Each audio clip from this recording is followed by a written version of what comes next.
En om elke hoek en om elke draai, so tussen Steen se knieë, het daar 'n eie rondgeswaai. En vir 'n geel pampoen, twee vir 'n rooi velskoen, nou lekker, nie gek genoeg.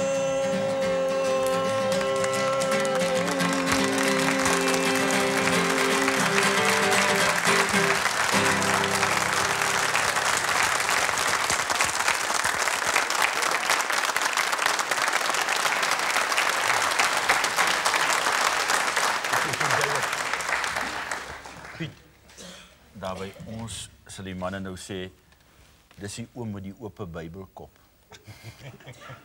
Hulle noem 'n ou met 'n middelpaadjie. Noem hulle 'n ou met 'n oop Bybelkop.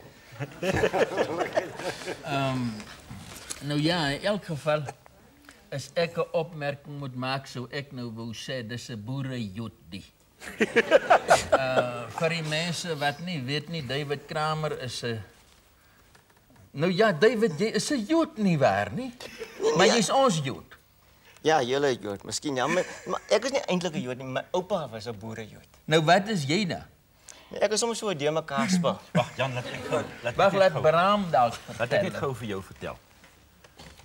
David se oupa was getroud met my laerskoolonderwyseres se man se suster. Voel jy jou familie daar uit of? En hulle het net die van 'n vywer gesin het net laas ons gewoon om daardie 'n millie. Dis reg. Ja. David, vertel net vir hulle daai een van jou Janno foto met jou oupa wat 'n Jood was. Daai viskop storie. Ja, my oupa het mos sy trein wat gery Touwsrivier toe nie waar nie, bro. Makadas, die trein.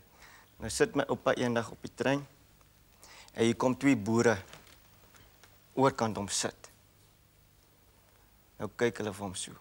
Hy sê, maar jy's nou 'n Jood nie.